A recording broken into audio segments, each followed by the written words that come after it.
Hoje, dia 23 de julho de 2024, nós estamos aqui nesse complexo das Irmãs de São Caetano, Sociedade São Vicente de Paula e Nossa Senhora das Dores, para a missa em agradecimento à festa junina que nós tivemos algumas semanas atrás, né? E naquele momento, esse professor que vos fala, o professor Luiz Fernando Giroto, aqui transpassando patrocinadores do muro, né? E a cidade ela tem essas características aqui de algumas avenidas bem largas e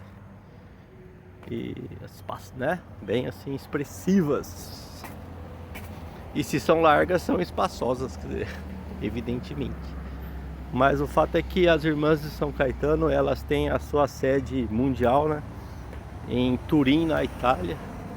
E desse conceito parte um conjunto de trabalhos na América do Sul, na própria África, na própria Europa, obviamente, né? Então, esse chamado aqui é bem emblemático, né?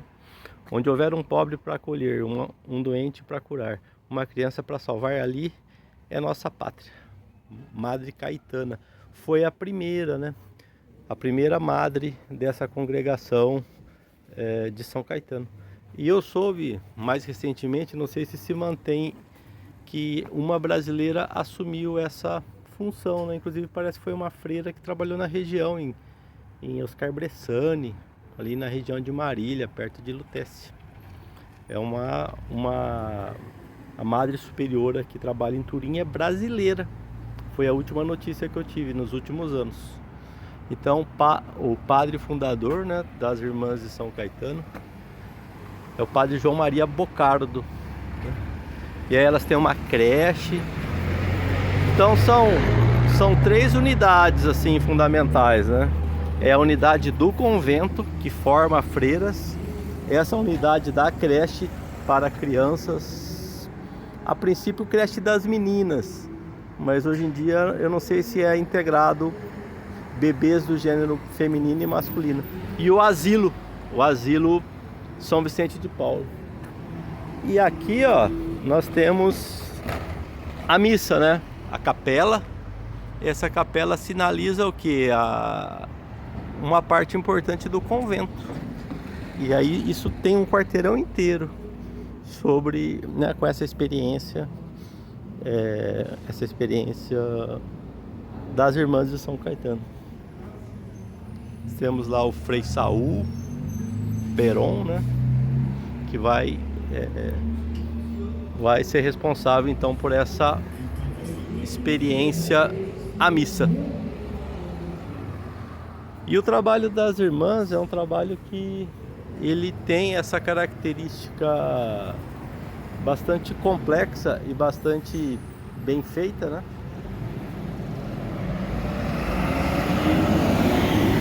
E obviamente elas contam com o apoio da sociedade, né? Pela seriedade, pela qualidade, sem querer né, assim, dizer que outras religiões não possam fazer trabalhos muito efetivos socialmente, fazem, né?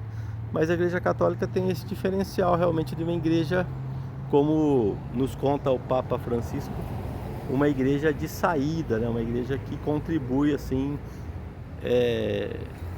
na missa e na missão, essa complexidade da missa e da missão.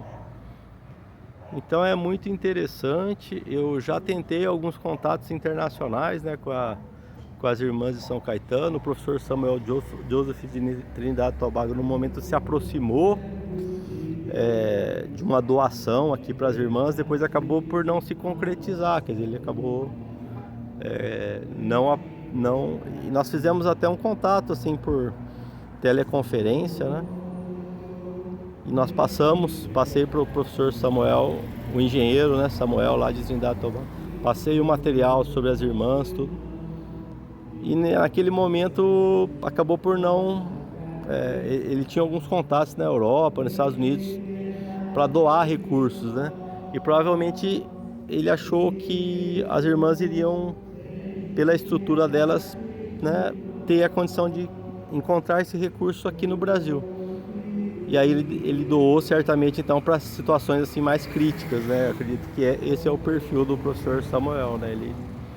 Ele fez uma análise assim e falou, olha, é válido, mas algumas questões outras emergenciais, né? Dessa forma eu acredito que aconteceu. E aí tudo ficou numa tranquilidade, né? E nós temos um convívio até hoje, ó. Você vê, ó, a velocidade da motocicleta, né? Então hoje eu, pela manhã, melhor dizendo, na parte da tarde, outro ciclista, ó. Eu produzi um vídeo, né, sobre o trânsito em Cândido do Mota. E realmente é preocupante. As vias públicas são planas, né? Os últimos prefeitos investiram maciçamente no recapeamento, o que só torna tudo mais melhor para dirigir, né? Melhora, ninguém dá para, não é possível negar isso, que o recapeamento, essa reforma da via pública, ela é muito importante, ela ajuda muito, evidente, ninguém aqui vai menosprezar a questão da engenharia, da arquitetura, muito pelo contrário. O trânsito é uma arquitetura, né? Na medida em que ele se vale de sinalização, o trânsito, a qualidade no trânsito é uma combinação entre engenharia e arquitetura. E design de exterior, quer dizer, é um design que tem que ser bom. E é fácil fazer esse design bom num local que tem uma terra roxa, ferrosa, avermelhada, arroxeada, que está numa cidade que tem uma transição forte rural, urbano, urbano, rural. Então é muito comum você ter veículos da zona rural adentrarem diariamente o município. E ao mesmo tempo as pessoas saem para trabalhar no campo também e moram na cidade. Então essa é uma característica importante. Então o que a gente conclui hoje, depois de certas análises? Que até essa pintura de solo, ó, aqui tem uma pintura de solo, ela é amarelinha, mas muitas vezes você tem a branca, essa parada de par e tudo, é branca nas esquinas. Então o que acontece na prática? Numa cidade que tem essa caracterização, que caracterização? De terra roxa. Então, evidente que acontece o quê? Na medida em que a terra roxa tem essa fortaleza bioquímica e de cor, ela apaga a pintura branca. Ela apaga. Então vai pintar de amarelo? Vai apagar também. Na medida em que for usada, vai apagar. Então, como nós não temos uma dinâmica de gestão boa no trânsito, o que é ruim em Cândido Mota? E os prefeitos têm assumido, até com boa vontade, mas não têm conseguido fazer. Eles não perceberam que a área de trânsito é uma área de pesquisa aplicada, pesquisa básica e aplicada. Então, hoje nós temos um senhor lá que é o diretor de mobilidade urbana, e ele pega uma caminhonete da Defesa Civil e se desloca para cá e para lá, dando um suporte em eventos, seja numa procissão, seja numa questão de uma carga que precisa sair do lugar, um caminhão que quebra, ele coloca lá a sinalização de pare, impedido, nos eventos também, e tudo fica por esse.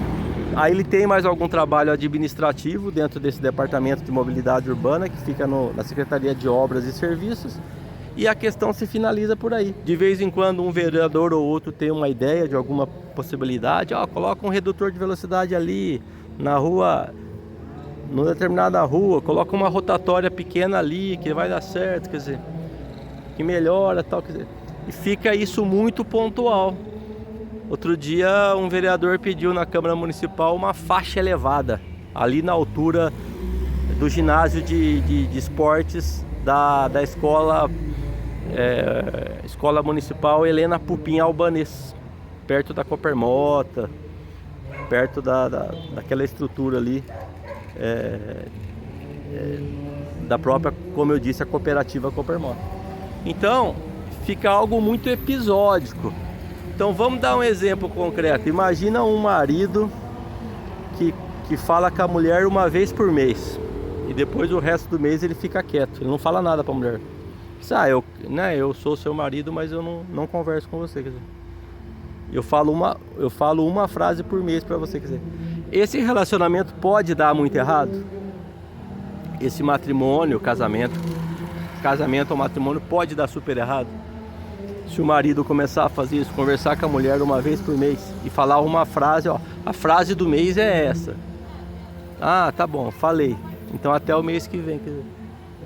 E aí a mulher tem que adivinhar tudo que a pessoa, né, conviver com a pessoa na base da adivinhação, quer dizer. Então é um exemplo exótico esse, diferente, mas é mais ou menos assim que não é o prefeito atual, é que isso tem vindo assim na última década, mais do que a última década até. Isso tem se mantido dessa forma. Um trânsito, uma gestão do trânsito numa cidade diferente, uma cidade que tem uma característica de solo diferente. Ela é plana, existe uma intensidade do fluxo de bicicletas e do fluxo rural, urbano, rural, quer dizer, e existe uma demanda, como em qualquer cidade, pelo lazer, pelas compras, pelo trabalho, quer dizer, existem 1001 demandas, como em qualquer cidade. Só que Cândido Mota tem essas características. Ela é plana, ela tem essa intensidade de bicicletas, de motocicletas, e aí não tem um diálogo mínimo que seja. É uma palavra, né, aqui e outra ali do trânsito, quer dizer, a direção, eu quero fazer aqui esse destaque.